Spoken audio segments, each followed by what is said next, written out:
How did your morning actually begin today? Was it, that frantic dash out the door, hitting snooze maybe 3, 4 times, feeling stressed before you even properly woke up? Uh-huh. That sounds familiar for a lot of people. Or did you wake up feeling, I don't know, proactive, ready? So many of us fall into that first pattern, but what if you could actually shift that? That's the big question. Welcome to the deep dive. Today, we're getting into the real power of morning routines. Our mission. It's not just a list. We want to unpack what successful people really do, expose those common mistakes we all make, and uncover the science-backed ways to craft a morning that sets a whole new trajectory for your day. Like setting a positive course right from the start. Exactly. And we've pulled insights from, well, everywhere. Celebrity habits, scientific studies on cognitive performance, practical advice from productivity forums, even guided meditations. It's a real mix. But the best part, this isn't about rigid rules. It's about finding what clicks for you. And hey, we also pick up some new words, new ways to talk about productivity and well-being. Yeah, some really useful concepts. So get ready for maybe a few aha moments. Yeah. Okay, let's dive in. Why does how we start our day? Why does it actually matter so much? That's the core of it, isn't it? It really comes down to establishing a routine, which is just, a set sequence of actions you follow regularly. Simple enough. Yeah. But when we talk about a solid routine, we mean something firm, well-established, done with intention. It's the total opposite of that chaotic, reactive start so many people experience. Right, just reacting to the alarm, the emails. Exactly. And the significance is incredibly multifaceted. That means it has lots of different aspects all working together. It's way more than just waking up early. It's about structuring that opening part of your day, injecting some discipline, some It's focus. designing it rather than just letting it happen. Precisely. And the benefits just ripple outwards from there. You get enhanced productivity, achieving more because you start with purpose. Makes sense. And definitely reduce stress and anxiety.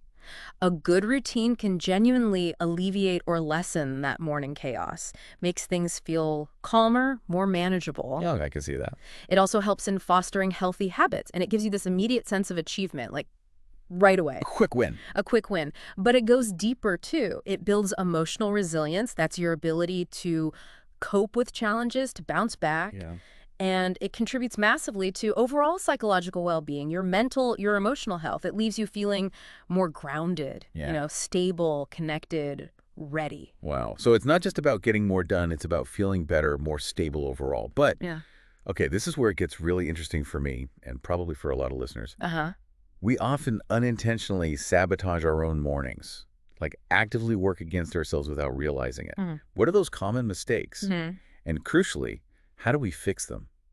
Because it feels like we're starting behind sometimes. You're so right. There are definitely some common pitfalls, things that undermine us before we've even, had coffee. Like hitting snooze.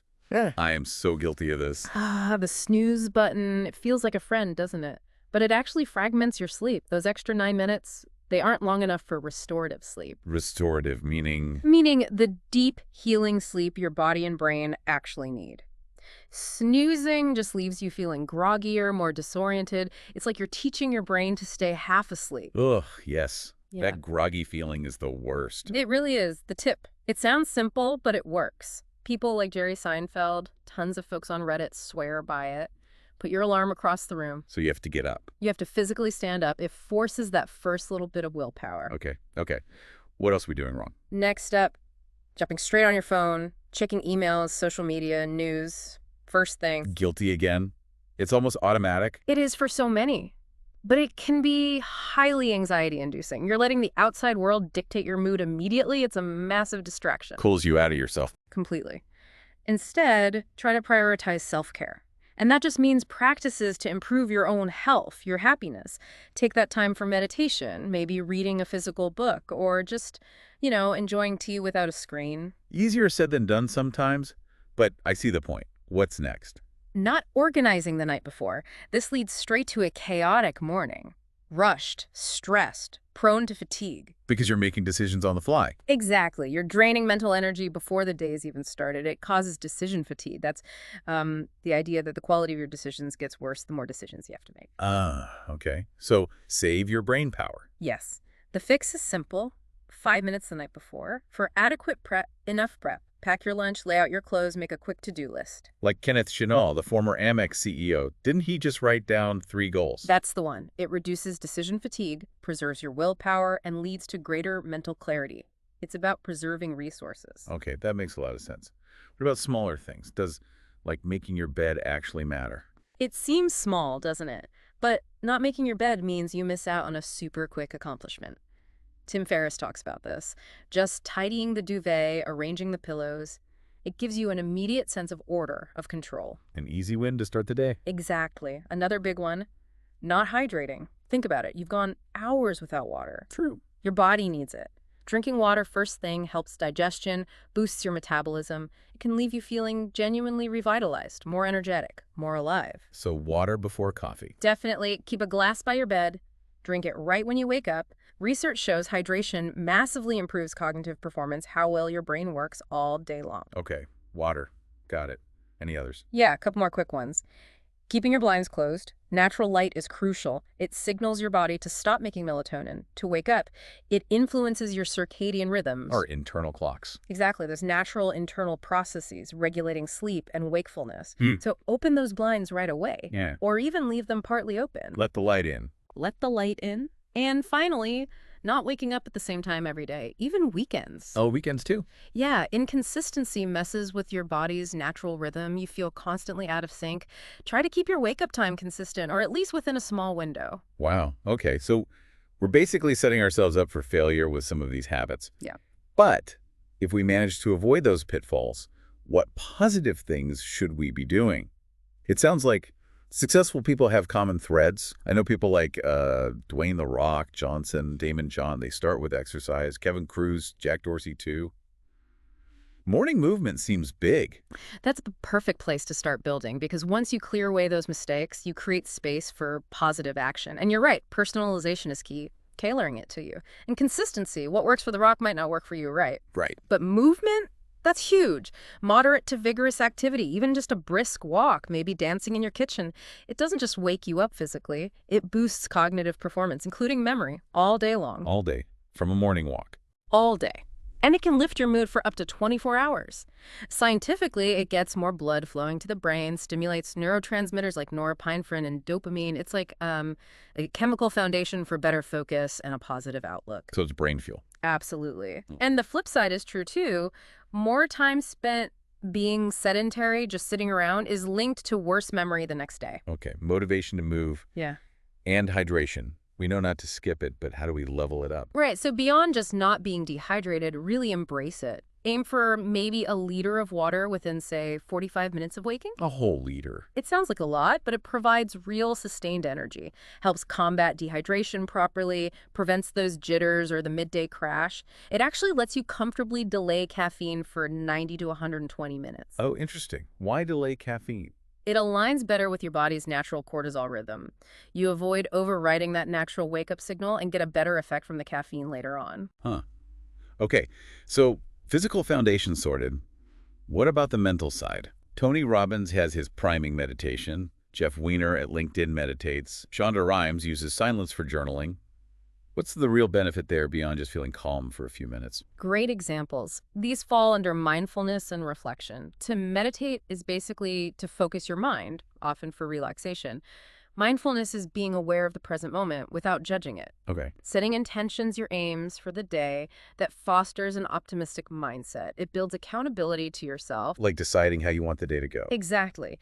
And journaling, writing things down, is so powerful for decluttering your mind. It boosts self-awareness, so you're more tuned into your thoughts and feelings. It promotes mental clarity and gives a sense of empowerment, even motivation. Is there a specific way to journal? One popular technique is morning pages, just writing 3 pages of whatever comes into your head, stream of consciousness style. 3 pages. Wow. Yeah, it helps clear the mental cobwebs. And starting with gratitude is huge, too. Just noting what you're thankful for. People like Melanie Perkins at Canva, John Paul DeJoria, they emphasize this. Gratitude.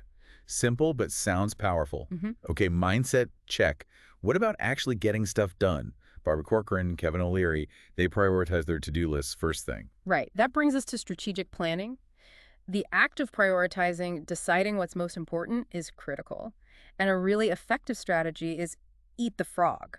Eat the frog. What does that mean? It's a metaphor coined by Brian Tracy. It means tackling your biggest, hardest, maybe most dreaded task first thing. Get the worst over with. Exactly. That early win propels your day. It gives you this huge sense of accomplishment right away. Momentum. I like that idea. Eat the frog. But what if your frog feels like way too much for 6 a.m.? That huge task when you're barely awake. That's a really good point. Sometimes a frog is enormous. The key then is to just take one bite. Break it down. If the frog is write the whole report, your first bite might just be outline the intro or find 3 stats. Ah, okay. Just start it. Get that tiny win on the big thing. Precisely. That builds the momentum. Makes it way less intimidating. Yeah. Okay, so we have movement, hydration, mindfulness, planning. What about the everyday stuff? Richard Branson has breakfast with his family. Tim Ferriss makes his bed. Yep, those details matter too.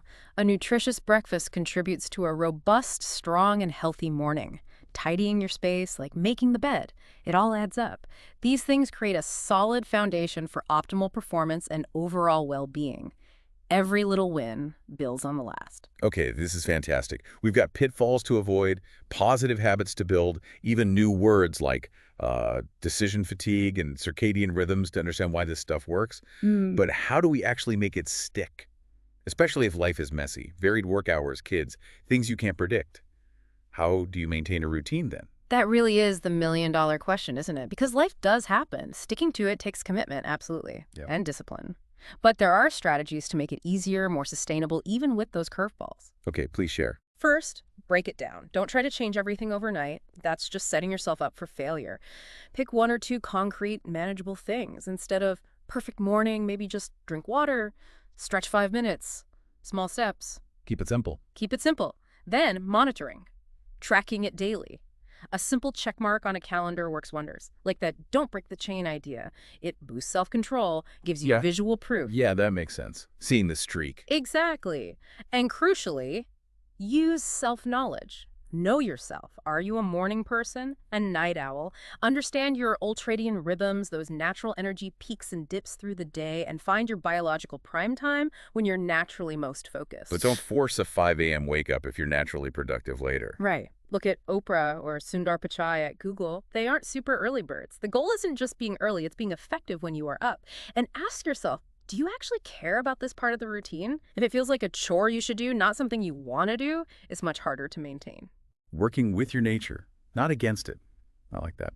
And you mentioned preparing the night before. That seems to keep coming up. It does, and it's worth repeating because it's such a cornerstone. Moving tasks, packing lunch, picking clothes to the evening makes the morning less onerous, less burdensome. And it really does prevent that decision fatigue. It's a huge lever to pull for preserving mental energy. Okay, night prep is non-negotiable. Pretty much. Also, identify problems. What trips you up consistently? Always losing your keys. Alarm not loud enough. Pinpoint the specific issue so you can find a specific solution. Don't just keep stumbling over the same block.